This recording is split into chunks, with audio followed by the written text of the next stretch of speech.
There's a horror movie that I watched as a kid that I absolutely fell in love with the moment I saw it. And it pains me to find out in my older years that not many people actually even know this movie exists.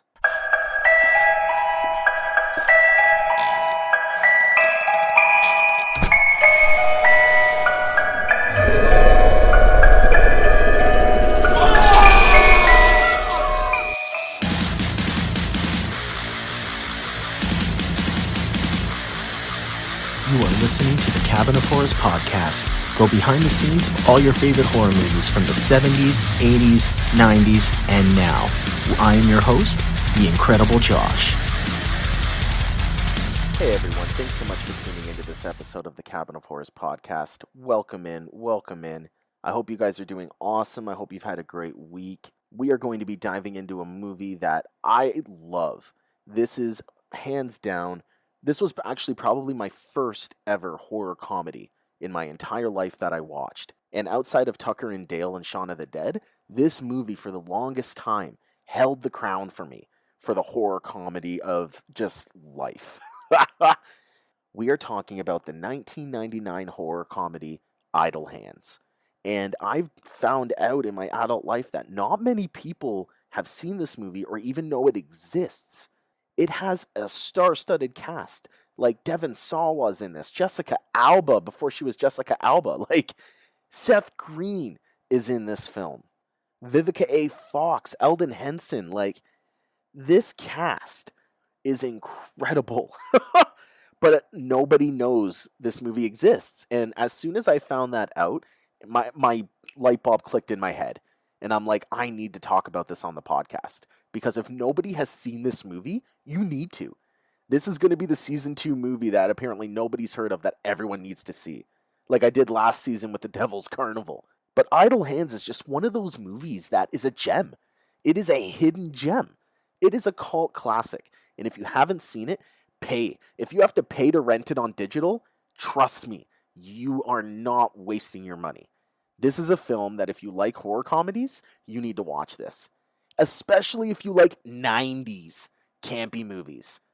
Remember how like the 90s just had that aura around them with campy comedy movies? Add horror into the mix with like the top teen stars of the time, and you're going to be in for a good time. Idle Hands is a fun movie. Unfortunately, though, there's not much in terms of what happened with the production, the filming, the behind the scenes of Idle Hands. And usually when I'm going to include a movie on the podcast, I do my research and I check to see that I can get those details before I even think of putting it on the podcast. But this movie is an exception because I don't even care. I just want to get the word out about this movie at the end of the day. Because if you haven't seen it, you are going to thank me for introducing you to Idle Hands. You will thank me for it. I'm telling you right now. So the information I do have is that there was an elaborate swimming pool sequence in the film utilizing a large pool model. There was a wall of hands and a hellhole, which visually was initially planned as the film's final encounter with the hand, which we'll get into. However, initial post-viewing tests suggested that the ending didn't quite mesh well with the overall intended tone of the film, so a replacement shop class sequence, which is what we got, was added with some comic and horror elements, which unfortunately ended up delaying the film's release by several months. However, the original swimming pool sequence with mostly completed effects is included as a bonus feature on the DVD release of Idle Hands. Now, the budget for the film was $25 million. You heard me correctly. I am talking about a horror movie that you've probably not heard of, and the budget for it was $25 million. And it didn't even make close to that, unfortunately, which is another reason why you've probably never heard of Idle Hands before. So the film opened on April 30th in 1999 in 1,611 theaters. It grossed $1.8 million during its first week. That's it. And then it went to gross a total of just over $4 million on a budget of like $25 million. Now, people have a reason that they're attributing to the box office flop of Idle Hands. Unfortunately, The film came out the same month as the Columbine High School massacre, which even led to Columbia, who was distributing the film, considered delaying the film even longer. Ultimately, premieres were canceled, and they were seeing that many theaters, especially in Colorado, decided not to screen Idle Hands. Because at the time, like, politics were saying that violent films and video games were what was causing these issues in society. So, of course, as soon as that's, at the media forefront, you're going to drop a violent movie in the mess of that, because a lot of people couldn't see past that, right? Like, obviously, we know where we're at now with that kind of stuff and violence in movies and violence in video games. It's not going away. I'm not going to share my opinion on that, actually. We're not going to get into that topic. We're not going to get into that subject. But a lot of people contributed the flop of Idle Hands due to the tragic events that occurred at Columbine. So let's not delay any further. Let's dive in. Let's talk about the plot of Idle Hands. I really hope I do it justice, because I hope that there's at least one person who listens to this episode that has never heard of Idle Hands before that goes out and watches Idle Hands after this episode. And if you do, let me know. Let me know what you think of it. If you've never seen Idle Hands before, you're listening to this episode and you go watch it, let me know what you think. Because I just want to see if it stands the test of time for other people who haven't seen it when it first came out. So the film starts us off with Mr. and Mrs. Tobias. They're settling into bed when they notice that there's a message on the ceiling, and they hear a noise from outside. So Mr. Tobias goes to check what the noise was, while Mrs. Tobias calls the police. Unfortunately, though, she gets dragged under the bed and brutally murdered. Fast forward a week later.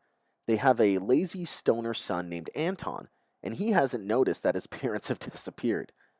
One morning, Anton runs out of weed, and he goes to his friend Peanut's house to get some more. But he says that he's run out of weed too. So the two of them, along with their other friend Mick, suggest that Anton should go and talk to his neighbor Molly. It's the same girl that he likes as well. He sees that Molly's dropped her lyric books, and he goes to return it, but he ends up being pretty awkward in the encounter. So Anton goes home, and he makes himself a sandwich when he notices the knife he's using is covered in blood, and his cat Bones is playing with an eyeball. So he starts running in panic. He trips and finds his parents' corpses. His two friends show up, and Anton shows them the bodies of his parents, so they figure that Anton is the one who actually killed his parents. Mick then tries to call 911, but Anton pulls out the phone cord and claims that he isn't the killer. But instead, he ends up murdering Mick with a glass bottle. Anton promises Peanut that he didn't mean to do it, promises them, and they find out that Anton's hand is possessed. Similar to some shit from fucking Evil Dead, where Ash's hand got possessed. Same kind of concept. And then Anton tries to stop his own hand, but unfortunately, the hand overpowers him and decapitates Peanut. Anton's hand throws Bones out the window, and he goes to look for him. But the hand pulls him into Molly's porch and rings her doorbell. Molly takes Anton into her room to make out, but her parents come home, so Anton leaves. Anton then decides he's going to bury his friends and his parents' corpses in his own backyard. But his friends Mick and Peanut come back as zombies and knock him out. Yeah, it's ridiculous fun. This film is just so ridiculously fun.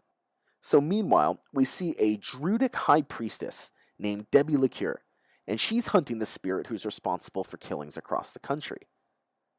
And after Anton's hand ends up killing two cops in his living room, Anton decides that he's finally going to get rid of it and cuts off his hand with a cleaver.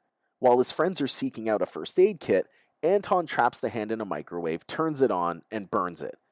Meanwhile, Debbie hunts Anton down to put a stop to the possessed hand now that she's discovered where this spirit is. Anton then sends Molly off to the school dance and returns home to try to finish off the hand. Unfortunately, though, his friends had inadvertently released the hand. So the three of them steal Randy's truck, his neighbor, and head to the school. Mike and Peanut, they go to the Halloween dance to watch over Molly while Anton looks around for the hand. Randy and Debbie end up meeting up with Anton, and Debbie explains that the hand will drag Molly's soul into the netherworld. So Anton crashes the dance and tries to warn everybody about the hand, but gets completely ignored. The hand then goes on to scalp the lead singer of the band who's playing at this dance, and then panic ensues across the board. Molly and her friend Tanya, they try to escape through the vents, and they attempt to go through a fan, which they've stopped with Tanya's shoe, but unfortunately, Tanya gets hung on a rope. So Molly tries to pull Tanya off the fan, and Anton's hand ends up removing Tanya's shoe, allowing her to be pulled to her death into the fan. Molly then runs into the art room, gets herself knocked out. Anton enters, and a fight ensues with the hand while it's inside of a puppet. But it escapes into the auto shop, where we see that Molly is strapped to a car in her bra and panties, and the car is being raised higher towards the ceiling, eventually crushing her. So Anton, Mick, and Peanut, they fight with the hand over the controls. Mick finds a mechanic's bong, and they decide they're going to smoke it for strength. So Anton blows some of the smoke into the hand, which is still inside a hand puppet, and it drops the controls, and they save Molly. Debbie then throws a ritual knife into the hand, stopping it in a puff of smoke and fire. Then Deb takes off with Randy for some quote-unquote ritualistic sex. Anton releases Molly from the top of the car, and they go under the car and start making out. But in the process of lighting the bong for Mick, Peanut accidentally hits the controls for the car, and Anton gets crushed by the car. The film ends with Anton in a body cast at the hospital. He gave up on dying so he could stay with Molly, and now Mick and Peanut, his friends, are his guardian angels. When he's left alone in his room, however, Anton looks up to the ceiling and sees the message, "I am under the bed," written on the ceiling. Mick and Peanut then walk down the hall, wondering if they should tell Anton that they were the ones that wrote the message, but instead they decide against it. And that is Idle Hands. I know it's not much. I know it's not a big spectacle.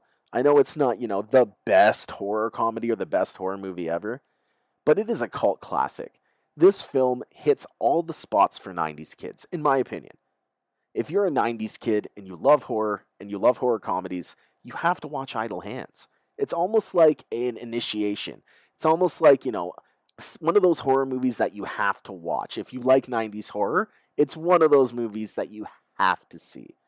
So if you haven't seen Idle Hands, I strongly encourage you, please, take the time, go rent it if you have to. I don't know if it's on streaming anywhere. I haven't seen it in years, but now that I'm talking about it on the podcast, I'm going to go buy it digitally. And I'm going to watch it later today because, damn, this movie was so fucking good. And that wraps us up for our review on the 1999 horror comedy Idle Hands. Now we're heading into our 80s Decade in Review series. We are in 1987, and we're going to talk about a film that is the first film in a franchise. We're going to go over the first Hellraiser film. We're going to talk about the film that started it all. The Hellraiser franchise in and of itself is pretty controversial as it is, right? A lot of sexual themes, a lot of sexual undertones, and not to mention the fact that the movies just went on a roller coaster, right? Like, there's no rhyme or reason for the sequels that came after Hellraiser. We're not going to dive into a franchise review of Hellraiser because I feel like that's a waste of time. The first Hellraiser movie was the first of its kind and was really, in my opinion, probably the best one. I don't feel like any of the Hellraiser films that came after this really did anything to help the story. I don't know. That's just my thought. I'm not a huge fan of the Hellraiser franchise, but I did enjoy the first Hellraiser movie. It was good. It was all right. I didn't mind it. But overall, Hellraiser as a franchise, fans definitely have a lot of thoughts and things to say about it. Clive Barker, originally before he started working on Hellraiser, was dismayed at prior adaptations of his work. So he decided that this was his attempt to direct a film himself. And Christopher Feig had agreed to produce Hellraiser, and New World Pictures also agreed to fund the film for $900,000. They filmed Hellraiser at the end of 1986, and it was set to be made within 7 weeks, but that was actually extended to a 10-week period by New World Pictures. Originally, the working title for the film was Sadomasochists from Beyond the Grave, which is very fitting, but Barker also wanted to call the film Hellbound. However, Christopher Feig suggested to use Hellraiser instead. Barker has spoken fondly about filming in the past in the Hellraiser Chronicles. He stated that his memories of production were of unalloyed fondness. The cast treated his ineptitudes kindly, and the crew were no less forgiving. Barker also admitted that he had a lack of knowledge on filmmaking in general, stating that he didn't know the difference between a 10mm lens and a 35mm lens. And after filming, New World Pictures actually convinced Barker to relocate the story to the United States, which required some overdubbing to remove some of the English accents. During production of the film, Doug Bradley had some trouble hitting his marks during takes, as he couldn't see through his black contact lenses and he was afraid of tripping over Pinhead's skirt. The special effects of the unnamed creature, known as quote-unquote the engineer in the Hellraiser novels, proved challenging as the creature was a little bit difficult to maneuver. There was other issues in production as well, which included a rushed shoot of the Chinese restaurant scene with Christy and Larry. It was due to the lateness of the person responsible for actually letting the cast and crew inside the restaurant. Because of this, they only had a limited amount of time to get that scene shot, so they had to make it done quick. Now, it should be no surprise to anybody that Clive Barker had to make some cuts on this film because it originally got an X rating. That should not surprise anybody that this film got an X rating when it was first viewed by the MPAA. Like, it should be no surprise. So there was 2.5 shots which were taken out from the first hammer murder, which included a close-up of the hammer lodged in the victim's head. In the scene where Julia murders another man, the actor that's playing the victim felt that it made sense for him to do so naked. So the nude murder scene was initially shot, but replaced with a semi-clothed version afterwards. Close-ups of Kirsty sticking her hand into Frank's stomach, which exposed his guts.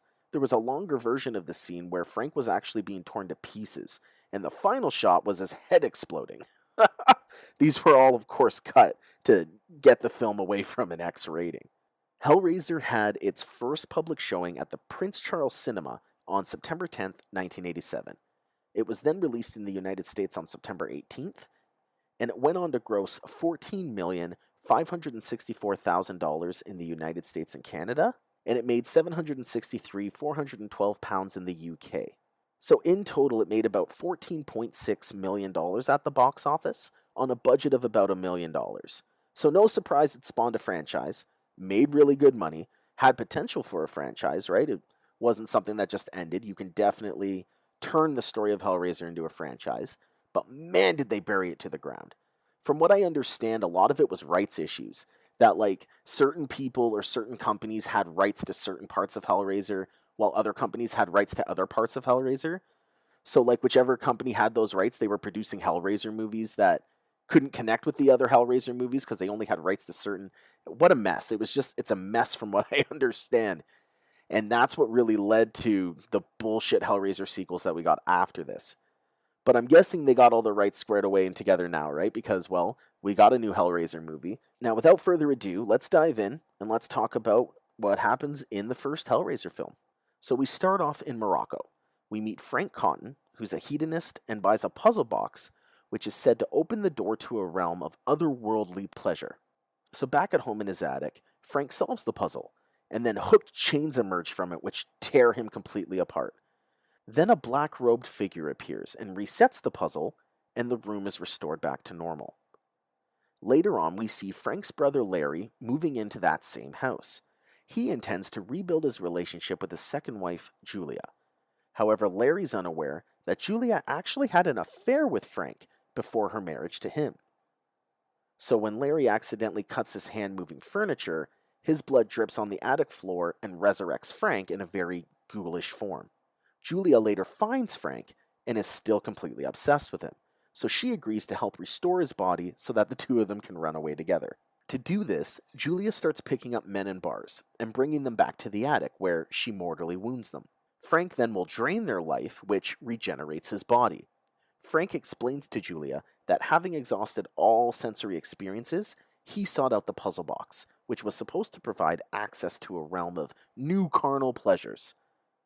But when the puzzle was solved, the Cenobites showed up and subjected him to some extreme sadomasochism. We then see Kirsty, who's Larry's teenage daughter. She finds Julia bringing a man to the house, so she decides she's going to follow her to the attic, find out what the fuck's going on.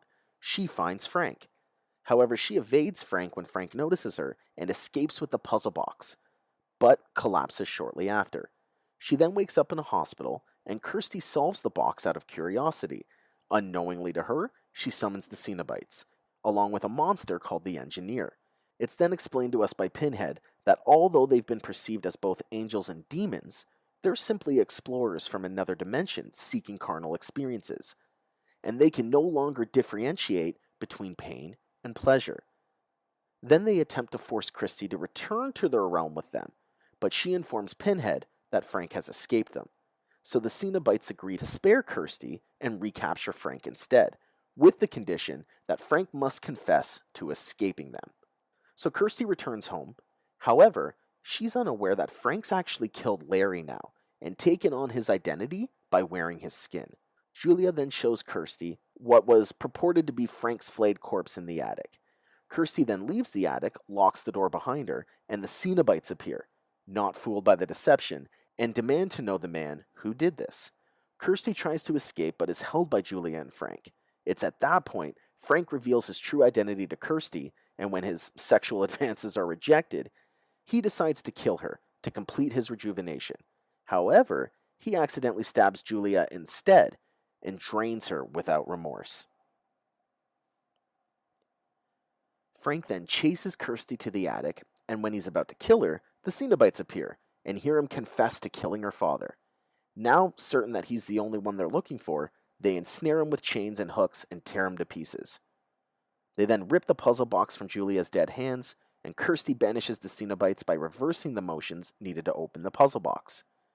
Kirsty's boyfriend Steve arrives, and they both escape the collapsing house. Afterwards, Kirsty throws the puzzle box into a burning pyre. But there's a vagrant who's been stalking Kirsty, and he walks into the fire and retrieves the box before transforming into a winged skeleton-like creature and flying away. Then the box ends up at the same merchant who had sold it to Frank, where he offers it to another customer. And that is the ending of Hellraiser. Hellraiser was a good film. Like, I know it gets a lot of heat, like the franchise in general. I don't think many people necessarily hate the first movie. But again, this is a film that's not for everyone. There is a lot of sexual tones. There is a lot of, like, pain for pleasure kind of idealism when it comes to the Hellraiser movies. So I understand it's not for everyone. But in terms of a story and in terms of a horror movie, this was a good one. This was a good horror movie. Hellraiser's a good movie. I enjoyed it. It's not the kind of movie that I would watch on repeat. I'd probably watch it maybe once or twice a year. Maybe once or twice every couple of years. It's one of those horror movies, but it's still a good horror movie. So if you haven't seen it, check it out. I'd love to know what you heard about it. So let me know by coming over to my Instagram, instagram.com/Cabin of Horrors podcast. Drop a line, drop a comment. Let me know what you thought of the Hellraiser movie.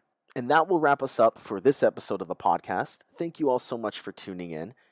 I hope you enjoyed going over Idle Hands and Hellraiser. I really hope you guys watch Idle Hands. If you've never seen Idle Hands, I really hope you take the time to go watch it now. I hope I've converted at least one person. I'll be back again next week with a brand new episode. Make sure you're following me on Instagram, instagram.com/Cabin of Horrors podcast. You will be in the know on what we're reviewing every week upcoming. You will also be in the know on all the new awesome stuff coming from Cabin over the next few months. Cannot wait to share it with you, so make sure you're following. And Nightmare on the 13th drops April 13th. Don't forget, it's going to be a reimagining of your favorite horror movies in a 1960s radio horror show format. And that'll be happening live on Twitch April 13th, so make sure you're following me there, twitch.tv/Cabin of Horrors. That way you'll get a notification and you won't forget. I again am your host, the Incredible Josh, and until next week, I'll see you in the shadows.